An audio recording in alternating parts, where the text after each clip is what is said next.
discretion is expressed for the following program. If you are easily triggered or offended, please exercise caution while viewing this program, because the hosts really don't care.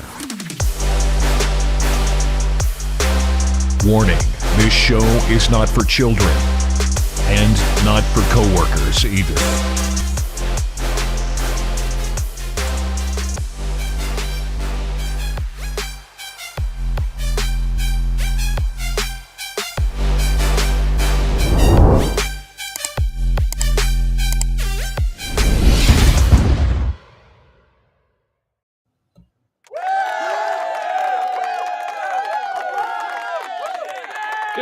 Everybody, welcome back. It's the start of a brand new beautiful week, and it's Monday morning. The sun is out, the temperature is down. It is the best Monday morning that we have had in a dog's age. You know, I will say, JJ, you're right. This week in Kentucky looks to be, I've said it on the radio 3 times this morning, this is the best week of the year, hands down. It looks to be unbelievable outside this week. Sometimes you gotta dredge through some uncomfortable days in order to just really have the chance to appreciate the beautiful days when they come along.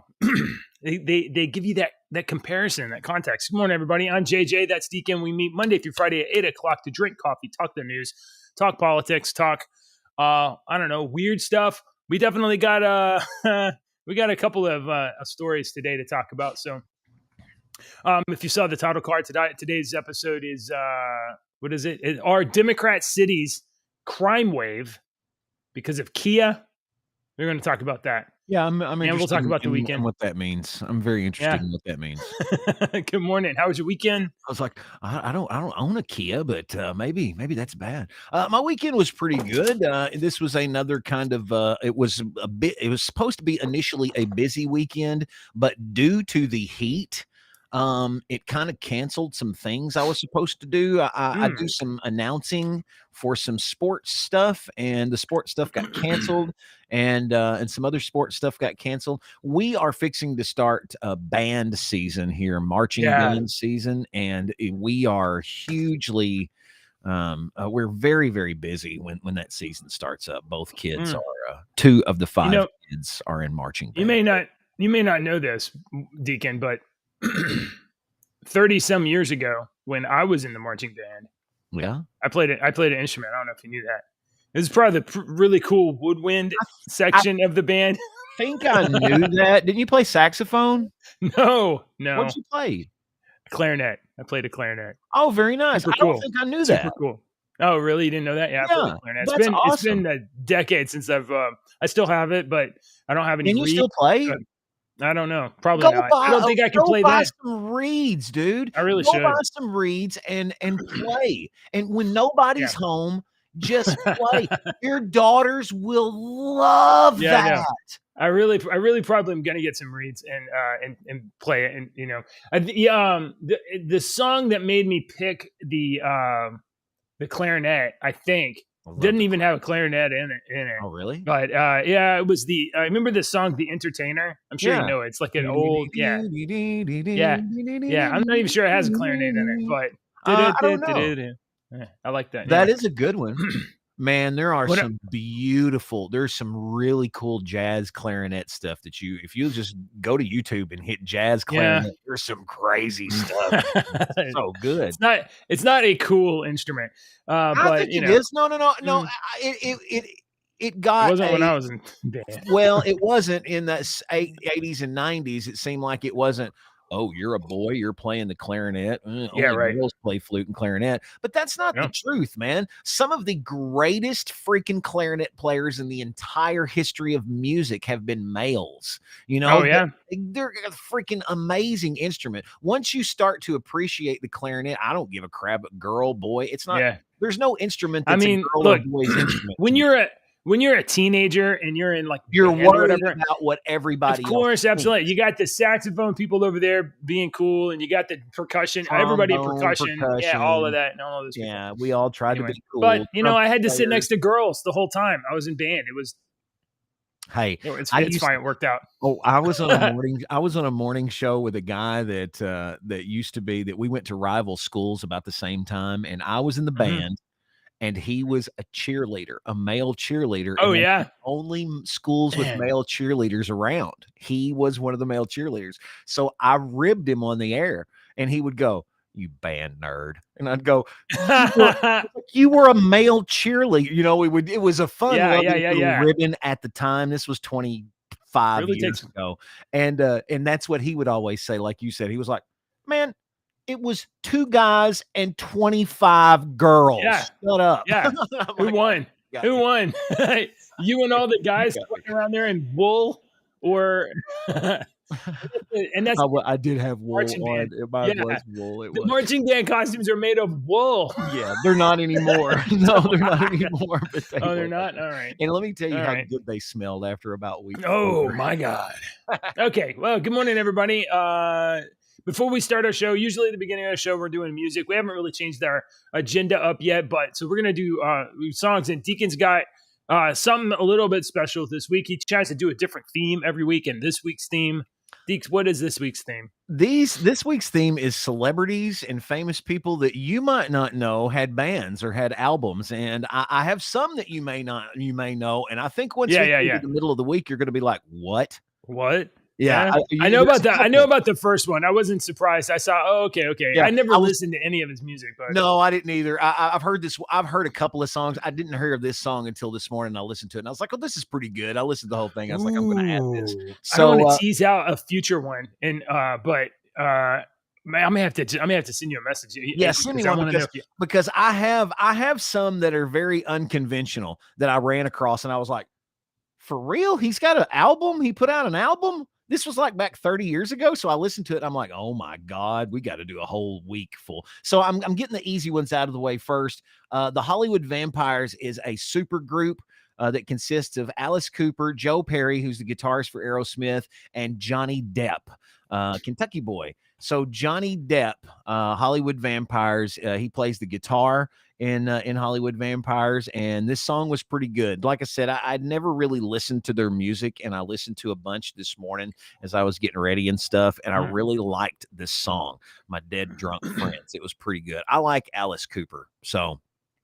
All right, so there you go. There's our playlist. I this miss week. my dead drunk friends. You That miss makes your me dead drunk nostalgic. friends? Yeah, I really do. I really do. Yeah. No. You're not spoiling that one. That one is tomorrow, JJ. And I'll just go ahead and say Oh, that. And good. let me Okay. tell you, Oh, you see, check. they came to our nearby college back in the 90s, this band. Yeah. And they played at one of the little bitty venues on campus that little bitty no-name bands and up-and-coming bands and stuff play at. And a friend of mine went outside around the side of the hall, and they were smoking, and he walked out the door to smoke a cigarette with my friend, and this was like in the early 90s. And so he Man, was still famous, but that he dude is wasn't so as cool. enormously legendary as Yeah. he is now. And the we'll thing tell you is, he's tomorrow like who this is. down to earth dude. He is Yeah. the most. And I mean, you can catch videos of him like riding subways and stuff, and he's just like invisible. It's amazing. And I didn't go see that damn band, and I'm so upset that I Yeah. didn't go see it. Yeah. So that's the If you band guys- tomorrow. If you guys got suggestions for famous like movie stars, suggestions. TV I stars, got them all. I got you good. oh, you got them all. Oh, All if right, you've well, got some listen, suggestions, send them in to us. Yeah, we want to talk about it. Yeah. I am purposefully just eliciting comments on the video, so No. you can visit us yeah. on Discord, or you can leave a comment on Oh, the man. video and guess what tomorrow's superstar secret band is going to be. I forget. All right. I forget to promote ourselves. It's We have to, shut like, shut up, Deacon. I'm trying to get people to just click our shit. Shut up. Sorry. Sorry. Deacon has no idea how any of this works. He's just like, whatever. We just show up and talk. I'm sorry. All right. Today's episode title, if you didn't see it, check it a minute ago. Is going real slow. Load up. Are Democrat cities possessive? Crime wave because of Kia. Okay, so here we got a story. It's on Just the News. Cities like Chicago that have a bit of a crime problem. In maybe New York, Indianapolis, Milwaukee, Cleveland, Baltimore, Seattle, San Diego, St. Louis, cities are suing Kia and Hyundai because of their crime wave. And they're asserting, Deacon, that these car manufacturers just make their cars too easy to steal. And that is why they have crime. Well, I saw something somewhere that was like I think it was the Kia. There was a specific Kia car that if you have this car, the chances of it getting stolen are astra-freaking-nomical. Well, that was always the truth with like the Honda Civic, because it's like the most popular the Civic, but there was this one was in the past couple of years. There was a Kia car that and that was something that they said in the big cities, that shit don't happen around here. Cars get stolen around here every once in a while, but you don't. I mean, it's nothing like every day.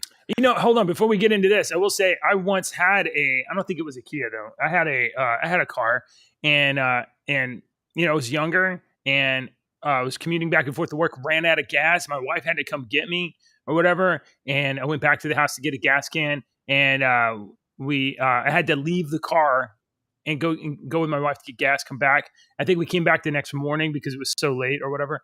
And somebody had broken into my car, broke out the back window, broke into my car, and they rummaged through my CDs and they left every single one of them. They didn't take anything. They didn't take anything. That would have hurt my feelings. If I would have went to my car and seen that it had been broken into, I would initially been angry and upset, and I would have went in there and looked, and every one of my CDs was there. Yeah. I think that would have hurt my feelings a little bit. I'm like, what the hell? You don't like my music? What the hell's wrong with the hell's wrong with every album Fish ever put out? Huh? There's only 500 of them. I'm lucky they didn't leave me suggestions. Like, here, try this instead. I found a CD. It was really weird. I never even heard of this band before. They just left it. This fucking guy needs some help. Chicago is the latest major city to sue Hyundai and Kia for failing to equip their U.S. cars for more than a decade with anti-theft technology, which was exposed on social media last year, making the vehicles a target for criminals. Unlike the movies, hot wiring vehicles is far harder than it appears, unless that vehicle is manufactured by Hyundai or Kia. The lawsuit filed by the city of Chicago states, Chicago, you guys are assholes. Like, it's your fault. It's your fault. You know why you have crime is because you arrest criminals and you let them out back on the street. I'm surprised Chicago didn't be like, people are breaking into Kias and here's how they're doing it. Right. It's so easy. Step C, step C, step D.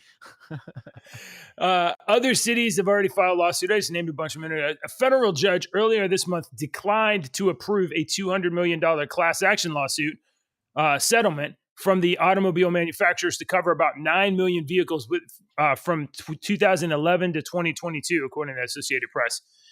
Vehicles produced during that time period do not feature push-button ignitions and anti-theft devices, which allow thieves to easily steal cars with just a screwdriver and a USB cord. Which makes me think, like, how is it easier? How is it easier than having a physical key? How is having a physical key less safe than having a push button? Because all you have to do is connect the back of the button and ignite, right? I guess they have like those magnetic RFID things so that they disable the vehicles if you don't have the actual key fob in the vehicle. All right. Well, Kia, I mean, like, people should buy cars with anti-theft technology, but that should be your personal responsibility so that you don't get your car stolen. The city of Chicago is responsible for all of the crime. They keep letting criminals on the street. They bust these people and then they just let them go. There's a bunch of people. I don't know if you know this, Deke.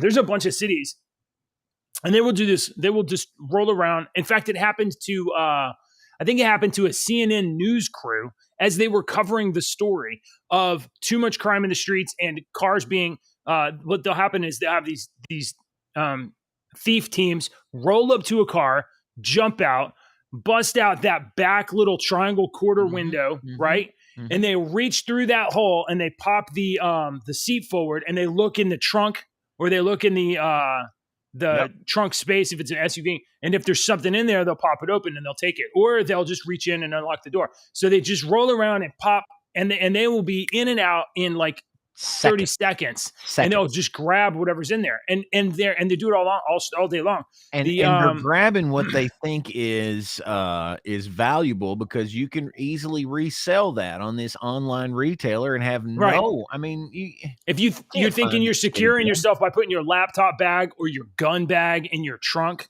or your trunk compartment. No, they're I've seen that. I've seen those videos, those cameras, the security cameras of those guys coming through. They stop. It's an orchestrated freaking choreography. Boom, boom, boom, and they're gone. Boom, Drive out. Boom, driver stays in the car. Two guys jump out of the car, pop, pop. They hit a couple cars. They grab something, jump in the car, gone. And they're doing it that they're fast. Professionals at what they do. Yeah. So, I mean, they're like, every time you go to like the mall or whatever, and they say, don't leave valuables in the car, for real. Don't leave valuables in the car. You're going to get them popped out, especially when these people get caught and then the DA drops the charges or releases them on their recognizance or some shit like that. So just don't live in big cities. Absolutely. You should not be living in big cities. But that's where all the jobs are. Those jobs suck, dude. No. There's a thing called the wide world of webs now, and you can get jobs as far away as Australian land. Let's see. I know some Australians. They're pretty cool people. Like I knew a New Zealander. I played D&D with a guy from New Zealand for a long time. It was a day ahead there. We'd play on Thursday night, and it was Friday afternoon there, and always said he lived in the future. Okay, so that's our. We'll have to see how. You know what? If it turns out that Kia is responsible for all of our crime, well then, I guess. Bunch of bitches. I know. I'll never buy a Kia again. Although the Kia that I have has over 200,000 miles on it. That thing is rolling hard. I've heard good things. Honestly, I've heard. I remember when Kia first came. Remember when they first came out, and everybody was kind of like, "What is this little cheap little car?" They've got these little Kia, commercials, like, and they look Sonata weird, or something like that. It looked like a cheap little car. And then I remember one of the big car dealers in town turned into a Kia dealership, and you're like, okay. And you start looking at all these cars, and then you see a couple driving on the road, and they start looking a little cooler, and they weren't very expensive. They were the cheap car. They were just a cheap, affordable car is what Kia was. So it wasn't a luxury car. It was a cheap, affordable car. I feel like Kia came to the U.S. like in the mid 2000s, right? Maybe I'm wrong. I thought it was like the 90s. Oh, you think so? Maybe so. I might be wrong. It might have been the late 90s, early 2000s. I was not in the United States in the mid 90s, but I was familiar with Kia because Kia 92. Is from South Korea. Ooh, really? Oh, 92? Wow. In the 1990s in South Korea, if you were driving a car, it was probably a Kia. And the Kia Sophia. The Kia truck here. Let me see if I can pull this one up. So this is where's this? Here, bleep. Here we go. We always call this like a Kia Bongo, like a bongo truck. It would be like, I drove these a lot in the military. We'd use them for routine transportation around the country, around up and down the highways and stuff. The engine sits underneath this compartment. The entire compartment just folds up. If you have to get to the engine, you just like pull a couple of switches, whatever. The whole front end of the car just tilts up on a hinge. And this little truck, I mean, it is a little truck. These wheels are like 12 inches or something. And it was not a impressive vehicle to drive. No kidding. Those are like 12-inch wheels. I mean, well, they're very small. I don't know. Maybe they're like 15 inches or whatever. It was a very small, weird looking vehicle. And I saw everything in the entire country transported on the beds of these little trucks, including more than once cows and big bales of hay and all kinds of stuff. So, I drove those quite a bit. Okay. So I was familiar with Kia, but I wasn't here in the late 90s. All right. Let's move on to another story. Let's see. We got some political stuff. We'll do the DHS thing first.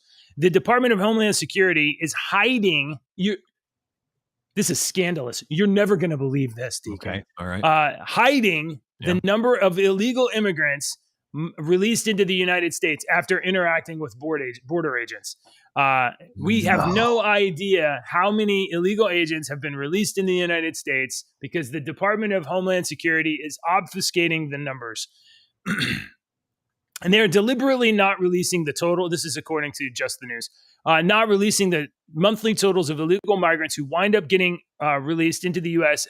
after they encountered by U.S. authorities. These are just not the getaways. These are the ones that get caught and they get a cool phone and maybe an app on their phone and they're like, show up for court, wink, wink. So we don't. You think? No.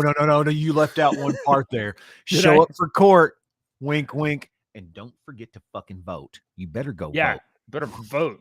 You better vote. I don't want to hear any bullshit answer like you're not allowed or it's illegal or anything like that. You're not even supposed let you into this to be country here. As long as you vote Democrat. So come on.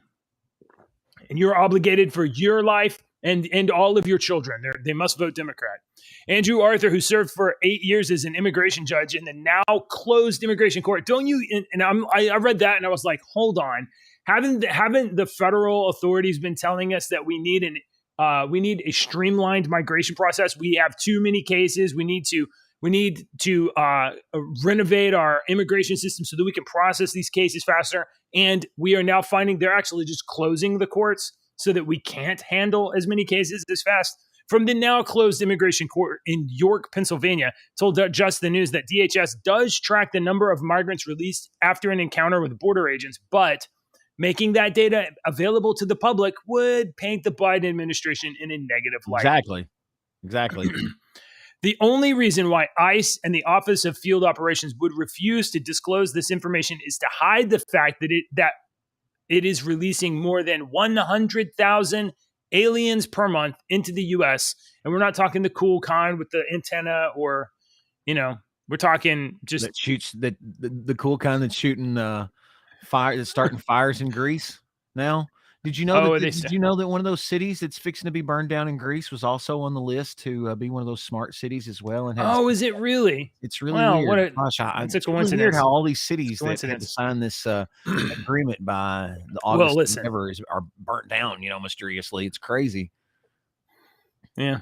I mean, okay. I probably actually a coincidence, but whatever. I don't know. There's like 7 coincidences. Hold on, wait. So how many coincidences? No. I'm not.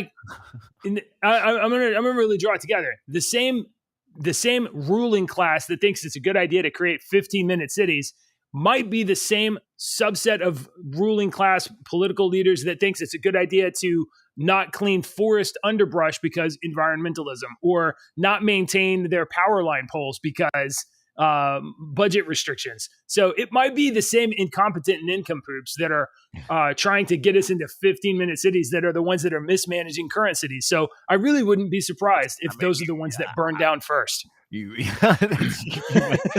make a very strong co-argument, JJ. All right. So 100,000 a month. I mean, is 100,000 a month that many people? That's only like what, a city or two out where you live? A city or two of illegal immigrants per month. But at least they're paying tax. There must be an upside. I look forward to the Department of Homeland Security getting back to me with a note about the upside of not releasing these numbers. Did you go ahead? Go ahead. No, you had a question. I was just going to say, did you see where they're kind of throwing a fit now, and the mainstream media is talking about that Atlanta is a sanctuary city? Oh, Atlanta okay. As a sanctuary city. So, I mean, send them over there. Want to be assholes to the whole country. You want to prosecute, you want to, get Trump to come in and whatnot. Mm-hmm. We didn't realize you were a sanctuary city. So welcome. Hey, put you guys Maybe let's put this is Texas putting you guys on the list. We're just gonna, because we like you, we're gonna move you to the top of the list. We'll put you won't at have the top. to wait as much. That's what we do for friends. Hopefully, there's not any Kias or Hyundais there in it. If there are, we've got this little pamphlet that we're giving to all these immigrants that shows them how to get a ride anywhere. A phone and an app. We're gonna make sure they have a USB cord, and we're gonna give them a USB card. Okay.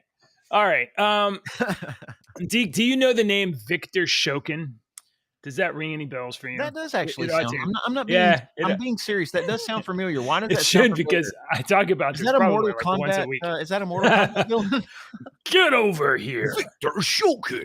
Victor Shokin is the prosecutor in Ukraine that Hunter Biden, that was going after Hunter Biden and Burisma, and Joe Biden shook down Ukraine in order to get him fired to keep his son out of intense scrutiny. Victor Shokin, former prosecutor for Ukraine, says Joe and Hunter Biden were being bribed. Okay. On Saturday's broadcast of Fox News Channel's One Nation, the former Ukrainian prosecutor general Victor Shokin said he believed that President Joe Biden and his son Hunter Biden were being bribed. Quote, I have said repeatedly in my previous interviews that Poroshenko fired me at the insistence of then Vice President Biden because I was investigating Burisma. You understood me correctly. This is how it was. There were no complaints whatsoever and no problems with how I was performing my job. But because pressure was repeatedly put on Poroshenko, that is when it ended up in him firing me. Later in the interview, Shokin said he believed the Bidens had received bribes. Do you believe Joe Biden or Hunter Biden got bribes? Quote, I do not want to deal in unproven facts, but my firm personal conviction is that, yes, this was the case. They were being bribed, and the fact that Joe Biden gave away $1 billion in U.S. tax money in exchange for my dismissal, my firing, isn't that alone a case of corruption? That is from the horse's mouth. Now you have to, you're gonna get pushback on this. This is the guy that was fired, so maybe he has a message of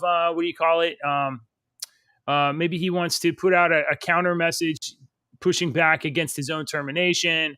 And this is the linchpin, the fulcrum of the argument that Joe Biden was very obviously involved in peddling influence during his vice presidency. Not after, not before, during his vice presidency. So, anyway, Victor Shokin says that they were bribed. Okay. I mean, he's not wrong. He probably isn't wrong. Is he wrong on any of that stuff, JJ? No. Do you not? Sorry, I know it looks like I'm not listening to you. I would listen to every single bit of you. I'm listening to every single bit of that. I know you are. It's all right. All right. Anyway. That's just another like pin in the pin board of all of our conspiracy theory string that's drawing, the conclusion that Joe Biden's corrupt. Do you think anything is ever going to come about from any of that or any of this corruption type I think activities? That House Republicans might write a really strongly worded letter. That you're exactly right. That seems like, but so that's why I'm almost like, and it's sad for me to be this way. This is probably exactly what they're counting on, is for people to act like me. That's kind of like, well, they're corrupt. Oh, well, it's always going to be corrupt. What are we going to do about it? So yeah, that's my bad for just kind of, shrugging it off. But you feel like you're screaming at a tree, Yeah. I feel like I'm arguing with a tree to move out of my way. Right. And here's the thing, like one of the people that could be instrumental in actually resolving this is your Senator, Mitch McConnell. And I feel like your Senator, Mitch McConnell, totally wants to use this as a leverage to get power, negotiate, and get for him, but does not actually want to solve any problems. You solve the problems, and then you don't have a way to get what you want anymore. So he wants Trump, and he wants Trump being indicted and prosecuted so that they can raise money against it, Every but doesn't single want to get him time. out. He wants Biden to be under the crosshairs so that they have the leverage to be like, well, give me some more stuff in my deal, and doesn't actually want to chase down Biden because he's probably Mitch McConnell. I mean, his wife is Chinese, I think. Mitch McConnell very much, I'm pretty sure, makes a lot of money dealing with China, international deals and stuff like that. He doesn't actually want to expose any of the rats in the darkness. Both the Republicans and the Democrats are corrupt. The Democrats are overtly corrupt right in front of your face, and they're like, no, we're not. And they obviously are, and because they know the Republicans won't ever do anything. And the Republicans are spineless and weak and probably also corrupt. So they're all anyway, corrupt. yeah, no, nothing's going to happen except, nothing's going to happen. I think nothing's going to happen. We may see, Trump raise some money for his campaign, and that's it. But that's, I mean, if we solved all of our problems, they wouldn't have. These are the major problems of this era, and they're not just going to be solved. Go back 150 years, and they weren't talking about abortion and equal. They weren't talking about that. There were completely different problems. So right. why would they try to, solve the race? It's more lucrative for them. Yes, to that's keep right. Us white people pissed off at black people, and black people pissed off at white people. It's more lucrative for them. For that, just an example of that. It's more lucrative for them to keep the abortion issue. Yes. It was more lucrative for them to say, nope, we're changing this law. This law that we've had for 60 years, we're going to change it. Whether you believe it or not, whatever side you're on, you can't disagree that it wasn't more lucrative for a lot of people. As long as the issue is unresolved, both sides can raise money in order to solve the problem. But then they can't actually solve the problem. So, or they don't actually solve, because they have. And you need to realize the people that always make money. The people that make money, whether they're on this side or this side, you have to remember the lawyers are the ones that always make money. No matter what happens, they make their money. So that makes you almost look at where one of these strings comes from, Yeah. It really does. It's almost like, you'll be on YouTube and you'll have like people making big conservative videos or whatever. And then like YouTube has the like button, and you like those videos, or there's the people making the opposite arguments and there's still the like button, and YouTube gets that engagement either way. And it really makes you think like, hey, who's really making out the best here? And why aren't you liking this video right now? Mm-hmm. Right now, just right down there. Oh. That was nice. I got another name that you recognize, but it's been a while since you heard his name. Okay. Do you remember Dolph Lundgren? Joe? Oh, of course I remember Dolph Lundgren, hero of the Expendables. Dolph Lundgren. You know, Dolph Lundgren has like a master's degree in like biology, and the dude's like legit genius. He's a legit scientist. Yeah, he's a legit genius. Yeah, he's a legit genius, and for real. He will break you. Okay, sorry. Yeah. Go ahead. What Dolph Lundgren is awesome. No, this isn't as fun. Do you remember the name Joe the Plumber? Yes, I remember Joe the Plumber. Absolutely. Joe the Plumber. That was years ago. That was a long time ago. I was not even on this radio station at the time. Yeah, Joe the Plumber back in 2008 walked up to was at some event where Barack Obama was campaigning for the president of the United States, and he asked him, I mean, I don't remember exactly the question is, but like he basically was like, I'm about to buy a business for $250,000, and your tax policies, are they going to cause me to have more taxes or less? And Barack Obama kind of split the question. He's like, well, if it's under 230, it's this much, and then it'll be the same. But if you're having success, we want to spread the wealth. So Yeah, that Joe the plumber. And what happened after that was it was that exchange. Okay, first of all, Joe him doing that and Obama answering the question. But Yeah. what happened after that? The reason he's called Joe the plumber and we all remember him is because your mainstream media. This was this was not at the very beginning. But this was about the teenage years of the mainstream media completely learning how to freaking lie about everything and twist everything like they do now. They're professionals at it now. But Yeah. back then they were like, oh, look at this bad guy. Joe the plumber is challenging Obama. Oh, Mr. Joe the plumber has some stuff to say. He's mad. And they mocked his ass for months. But it really kind of elevated him on our side because we're like, fuck yeah, Joe the plumber. Yeah, we're all Joe the plumber. He became like the avatar of the everyman that was trying to make his own way, be your own boss, start your own company, just, not the dirty rich guy. Okay. The normal the guy. Oliver Anthony of 2008 right. is who he was. All right. So Joe the plumber. Yeah. And we have some bad news. Oh, no. Joe Wurzelbacher, whom Americans would remember as Joe the plumber from 2008, died on Sunday at the age of 49 from pancreatic cancer. 49. So that was 15 years ago. So he was probably the government gave him 35. pancreatic cancer. That's crazy.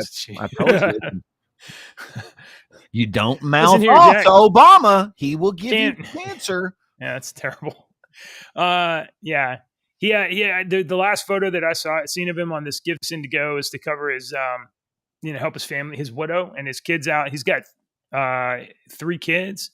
And he's definitely aged, in putting up the fight. Apparently, he only found out about the cancer like in January or so, and and it was already stage 3, and then he lost 70 pounds. So see, that's why when I lost all that weight, I lost like 50. In a series of like 2.5, 3 months. And that's what scared me. And I went because I thought I was like, oh my God, I got cancer. That's terrible. He was only a couple of years older than us. He really became, 49. He's just 49, 49 now, 35 back then. But when you remember him, and he was like, he was able, I'm not going to say parlayed, but I mean, like if you have some national attention and you can like, garner some attention and then it might actually boost your business. Why wouldn't you? So he actually parlayed that into quite a bit of national recognition for that's good for him. Years. Yeah.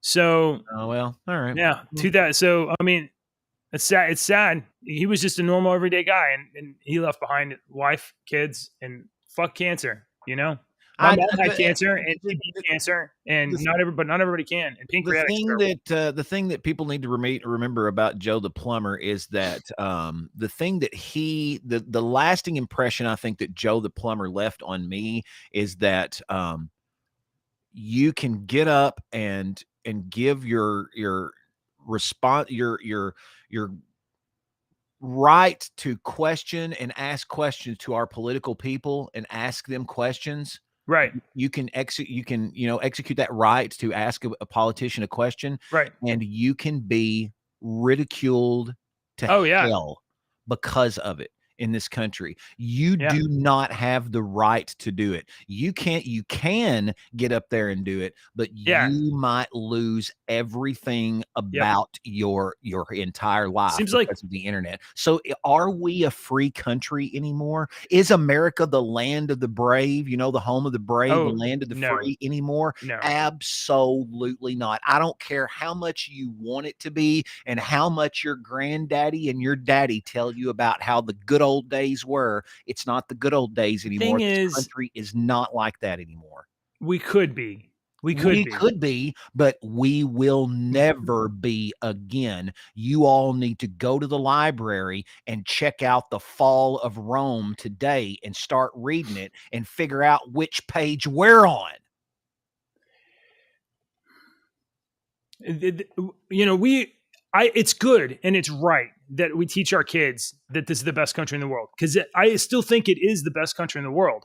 but we've lost. I want to believe that so bad for my children. And I had somebody the other day tell me they were regurgitating what I used to regurgitate. And I just have such a hard time believing it anymore. I just smiled and agreed. And they were like, absolutely. If you work hard in this country and you do this, you can be successful and you can do this and you can do that. And I was wanting to say, and I was like, no, you're wrong. Because you might think that, but your dad has $1 million in the fucking bank. Yeah. And that's why it's easy for you. Yeah. I mean, you still have more opportunity here and you have more liberty here than you do anywhere else in the world. But I don't know. But we are not. We have opportunity and liberty, but there are other countries that actually have more than we do now. I've had to choke that down. We are definitely not living at the pinnacle of our country's history. No. And we are not living up to some of the ideals that we aspire to, you know, especially liberty, especially individual, especially willingly working together, but respecting the rights of everyone else around us to choose not to, right? Yeah. Yeah. So like not everybody's obligated to be part of your utopian vision. And if you're out there thinking like, if we can just change this one thing, we can have a perfect utopian society. We just have to make everybody do what we want. Dude, you're the fucking supervillain, dude. How do people think that you're going to have a utopian society? In my personal opinion, in order to have a perfect utopian society, we need to start gene splicing people and getting rid of the bad apples, because there are people in your family, JJ, and in my family that would not make the cut. They would not be able to reproduce. Their genes would be eradicated because they would not fit into a utopian. Not only do I not want to make that choice, I don't want to do that. And that's what I wouldn't want anybody else to do that either. Why do they think a utopian society will exist? Because we will never be able to get rid of bad people. There's bad infants that are being born right now that's going to grow up to be a serial killer. That's true. Baby being held in a nursery somewhere right now is going to slaughter someone. And some of those bad people are going to have kids that are great people. So we can't choose. It is beyond the right and mandate of human beings to choose to weed in and out the genetic line of anybody like that. Leave it aside, you know. But they definitely think, I mean, because they're fucking racists, honestly, they think that they can purify the human race. You know, no, it's stupid that thinks it's smart. Yeah. All right, we got some other stuff here. I got a story coming up. This one's a good one. I laughed at this one when I saw it. I was like, I'm not ready for Texas news yet. Yeah. No, you got the Hawaii news. Yeah, we're gonna do the Hawaii one. Yeah, this one was the one that I saw this, and I was like, JJ's gonna love this one. I need to put this. All right, here I'll pull the picture up, but you can talk about it. It was just I saw this this Hawaiian equipment rental business had this remark about President Joe Biden's remarks, and they say, "Sorry, you almost lost your '67 Corvette in a fire, Mr. President. Maui strong." You stupid son of a bitch. Joe Biden is such an asshole. So Joe Biden he's such a fake. His fake empathy. And look, dude's a con man. He always has been. Okay. Me and Jill. Oh, do you people? I'm not even going to bring that up again. I'm not going to bring up. You need to. Richter's trying to get us plugged back in the Matrix again. I think everybody on the left should willingly plug themselves into the Matrix where they can have the utopia, and the rest of us can live out here and just farm and pump oil and do regular jobs. But all the utopia people should get plugged in the Matrix Richter, if Everybody I be could happy. take the red pill or the blue pill, and if I could take the blue pill and go back into the Matrix right now, I'd take that son of a bitch because I took the red pill a long time ago. And once it's like Alice in Wonderland. If you've never read Alice's Adventures Through the Looking Glass, I've read that book like 4 times in my life. I love Lewis Carroll. I love that book. It's so trippy, and it's such a prophetic book to me that that's what I went down the looking glass. I went down the rabbit hole, the looking glass through the looking glass a long time ago. And once you learn something, you can't unlearn it. And once you know something, you can't unknow it. And there's certain things that you find out that you keep seeing the same. It's one of those things that you're just like, well, Deke, I don't want to know. Deke, maybe you are in the Matrix, and this is the best of all possible worlds. Maybe you're living your peak existence right now in the Matrix. My 15-year-old son Alex spent the night with his buddies in his band over the weekend, and I went and picked him up, and I was driving him home. I was like, "What y'all do?" And he's like, "Oh, we practiced and we played this and blah blah blah." And he was like, "And we watched The Matrix." And I was like, "Oh, you watched The Matrix for the first time?" He's like, "Yeah." I was like, "Trippy, huh?" And he's like, "Yeah, it's pretty trippy." I was like, "All right, cool." I was like, "There's a part 2 and a part 3. Don't watch those. Ever watch those. Don't watch those. That's exactly what I told him. I said, there's a part 2 and a part 3. Don't watch them. You're fine with just the one movie. It's fine. Yeah. The Matrix was directed by the Wachowski brothers. Eventually they became the Wachowski sisters. I think what I told him was, I was like, part 2 will ask a lot more questions and go really deeper down into the hole. And part 3 will not answer a fucking one of those questions. No. Part two will set up some interesting concepts like, the architect. Very interesting concepts. And you're like, whoa. Instead of a satisfying payoff, you get something else. Isn't there a 4th one? I think there's a 4th one. Didn't they? They made like another Matrix. Oh yeah. I'm pretty sure they made like another Matrix movie. No, not the cartoon. Like last year. The last year there was another Matrix. Whatever. Not good. Okay. All right. Texas news. Texas news. It is. This happens to me sometimes where because I live in the city. I live in Texas, and not just Texas, could be anywhere, but I live in the city, and I pass rural places, I pass urban places, and and I watch my own news, and every once in a while there's some horrible news. There was like 5 miles south of here, there was a body discovered in a suitcase. You guys are close to the Mexican border, and there's some we're probably 5 or 6 hours away. But so still, it's not it's 5 or 6 hours. You're closer to the Mexican border than 99% of the United States. We have a lot of regular crime up here. Well, but you've got crime from the cartel and stuff that I'm sure bleeds over into the cities and stuff. Yeah, that happens a little bit. So I sometimes wonder as I'm driving down the road if I'm going to look over and see something horrible like a body wrapped in plastic, or I have a creek. I have a creek right behind my house. It's a levee or whatever, and it's more than once criminals have been like escaped down into there, or a body has been found further down the creek or something like that. So, like this is one of the things that it's the reality of the world we live in. There's bad people do bad things, and you might stumble across something. And that happened with this lady here. A Texas woman named Deanna Martin made a shocking and a little bit awkward discovery Monday while she was driving near Lubbock. Yeah. Yikes. She was Lubbock's out west out there. She spotted something on the side of the road. She called her son and called 911 to the situation. They responded. And here's a quote. At first I thought it was probably somebody intoxicated or passed out or nude on the side of the road, which would have been bad. But then I turned and I looked again. I thought, oh my God. Oh my goodness. It's a body. It looks like a dead body. It wasn't moving. No. And, I mean, I mentally put myself in that situation sometimes. Like, what do I do if I run into this? And it's a good thing she called her son and the police, because they were able to arrive at the scene and look. And we got closer there to get the corner. Yeah. We got closer to before the officers showed up, and they realized it was a sex doll.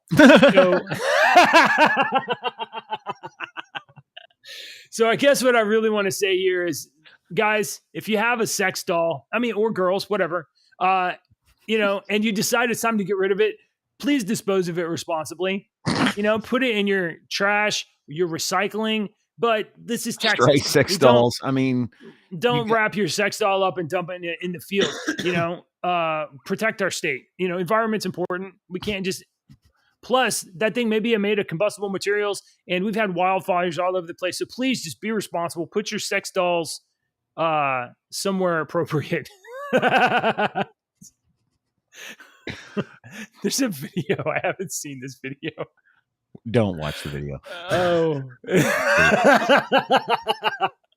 Okay. We're going to have to warn YouTube. Don't watch the video. Yeah. Really. I've got a story for you. Okay. You got one? I got a couple of hidden stories for you. Are you out of stories? Was that? No, I got one more. It was this is not really salient to everybody, but I brought this up I think 2 weeks ago about Lina Hidalgo, the county judge that is responsible for Harris County, one of the largest counties in the entire state of Texas, who was such a dipshit asshole trying to make us be masked up and during the pandemic, in spite of our governor's directives that public servants are not allowed to create mask enforcement. Lina Hidalgo and the Democratic leaders of Houston were really trying to push the line and push enforcements and mandates as far as they could. And I said about a week or two ago, Lina Hidalgo had checked herself into a clinic for depression, and depression is a mental disorder. So we have a judge with a mental disorder. Well, rumors regarding the potential resignation of Harris County Judge Lina Hidalgo have increased for two reasons. First, she is currently receiving treatment for clinical depression. And by the way, if she's depressed, get treatment. Get treatment. I don't want you to not get treatment. Of course you should get treatment. And the people of Texas and Harris County deserve a judge that doesn't have a mental illness. Second, her office is facing allegations of bid rigging. Despite these rumors, Hidalgo's spokespeople strongly deny them. Notably, 3 top staff members of her group are now facing criminal charges for accusations of meddling with bids. An independent federal investigation is also underway. No formal charges have been filed so far in Texas. When a county judge is absent in critical moments, such as during a hurricane, this is often seen as an implicit resignation. With hurricane season approaching, this could potentially mean that Judge Hidalgo is out of her position. Many people are now calling for respect for Hidalgo's privacy and end to speculation until official statements or announcements are made. I'm going to say she needs to resign. She shouldn't have been a judge as long as she was, and stay in treatment. Get your brain fixed. Okay. Get your brain fixed. But hurricane season's coming. And if you're not in office, then absolutely, we should take it as an implicit resignation. All right. Okay, that's what I had to say about Judge Lina Hidalgo. Cool. Okay. I got one here. Yeah, you got one here that I just wanted to share because I've seen a couple of these videos, and there was one that was really hilarious because the little kid in it started laughing, and the laugh from the little kid in this video was some people have a very contagious laughter that when they start laughing, it makes you laugh. Some people have a very scary laugh, but some people have a laugh when you start laughing, they laugh. And this kid had a very contagious laughter. And I loved the video and I remembered this video. Well, then I came across this story and I thought, okay. And I read this story. So the video, experts are pleading with parents to please stop cracking eggs on your toddlers' heads for videos. Okay. So there's these viral videos where they are cracking, they're okay. So it's called the egg crack challenge. It involves parents cooking with their little ones. Almost always a fun activity for kids. But when it comes time to break open an egg, the parent will unexpectedly crack it on the child's head instead of the side of the bowl. They won't they'll pop and then crack it in the bowl. They're not like cracking the head and getting egg all over them. At least not in this one. The child's stunned, confused, nervous reactions sometimes result in crying, sometimes laughter. It's very unpredictable, blah, blah, blah. It's not a harmless prank when it's done to a small child who doesn't understand what is happening. You know as well as I do, JJ, that every single child is different. All 5 of my children would react to an egg crack on the head at 4 years old completely different. Yeah, that's Only true. one of my children out of 5 would laugh. Only one of them. It would traumatize maybe 2. I don't know. It definitely would not make traumatize them happy. over half of them. Yeah. And I know I could probably pick out which one of your children that wouldn't like it and which one of your kids would like it. Definitely. Yeah. Yeah. And one of them would think it's funny once or twice. Yeah. And then she wouldn't think it's funny anymore. Yeah. And then it's and done. You know what? But I would never do this to my kids because, I love my kids. So. And you don't exploit your kids for fake internet points or money from the internet. Really? I don't. I mean, I just have a problem with that. Alex used to watch this one family, FVTV was the name of the family. And we used to watch it. It was all the time. And it was like, we watched this child be born into the family and grow up to like 12 years old or something. We knew everything that this family did. So every once in a while I'd walk up to Alex and I'd just hold my phone like this all the time. Be like, what are you doing? Huh? What are you doing there? Are you picking up your nose? Are you going to the bathroom? Let's go to the bathroom, huh? What are you doing? I was like, how do you think those children feel when they get to be 30 years old, growing up their entire life with their parents filming them and not actually doing anything with them? Yeah. I've got one more story, JJ. It's going to scare you. Oh, I like spooks. I got a scary story here at the very I got something I want to talk about too, but go ahead. No, well, then we'll save this tomorrow. No. Do your story. It's flippant. We only got a couple minutes, so that's why I'll save this one for tomorrow. This is a teaser for tomorrow. So I'll save this for tomorrow. Weekend. Scary story.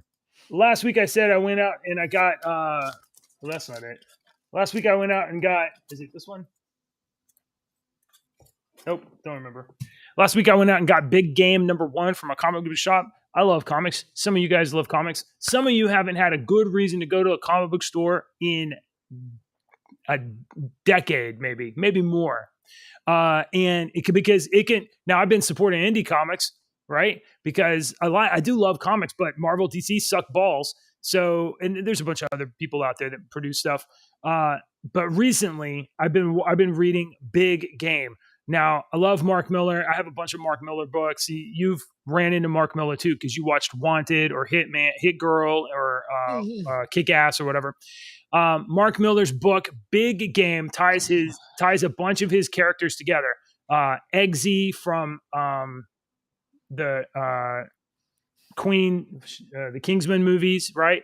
Wanted, in a bunch of them together. Big Game is tying all those together. I read the first issue last month. I went this weekend. I picked up the second issue, and it's really good. So if you're looking for a book to read, check this out. Big Game #2 is out right now. I posted on Twitter. I was like, all I posted was I tagged Mark Miller, the writer, and I was like, I took a picture of the book, and I was like, casually brutal. It was just 2 words in my tweet, and he liked it and followed it, and then because of that, a bunch of other people saw it, and this book is so great, and it does a trick. It's a great trick, a great storytelling trick, because a comic book's only like 22 pages. You don't have that much time. Yeah. So here's the trick it does. It introduces some characters that exist, but you probably haven't read before. It gives you like 2 or 3 pages of them, get you really invested in the characters. They go on a little mission. They come back. They're immediately murdered. As soon as they get back, like out the door, murdered. And then it goes from that. Sounds good so far. No, it's awesome. And then it goes from that scene to another scene of the ambassadors, which is this kind of group of superheroes, one from every country, and they get assigned a superpower. And they go on a little mission, and they go to the mission, and they run into Nemesis from this other book up here, and they are immediately murdered. So he does this twice in a row where he introduces these characters that you don't know very well. You're not selling this too well so far. Slaughter them, ratcheting up the stakes. And then the third scene has Hit Girl and Eggsy, and you're like, oh, I've already seen this story happen twice. I'm going to be introduced to these people who are going to get murdered. And then the book ends, so we don't know what happens. It's great. It's a great setup. So somebody told me they didn't like it, and I was like, no, this is awesome. And Mark Miller is not being precious about these characters. He's not like, oh, these are my little creatures. I don't want to like, no, everything is up for sale. He'll willing to burn everything down to tell a good story. And I love that. Good. So I like check that. out I like Big Game. Number 2, number 1 still out there, and go support a local comic shop that isn't got a bunch of purple hair people in it. All right, Deke, you ready for jokes? Yeah. I guess so. First, I want to tell you something about me. Before we get to jokes, I want to tell you something about me that you probably don't know. Oh, good. I don't like John Candy. You don't? Yeah. Well, technically they're called urinal cakes, but they taste like crap. That's good. Thank you. Thank you very much. All right. Hey, why did the man quit his job at the shoe recycling plant? I don't know. Because sometimes a job is just soul crushing, soul destroying. Soul fucked it up. Damn it. Soul destroying. That was better than the punchline. I know. That was better than the punchline. I know. Sorry, everybody. Hey, thanks for watching the show, everybody. We'll be back tomorrow in the morning. If you haven't already, please like and subscribe. You can catch our show on rumble.com/JJW or on YouTube or some other places. But sometimes YouTube cancels us for a week or 2 weeks at a time. That happens sometimes, which is why we don't talk about COVID very much. And anyway, you can always find us on rumble.com/JJW. Bye, everybody. We laughed at the fuck up more than a joke. Thank you for the support, Richter. I love you. Bye. It's the fucking button.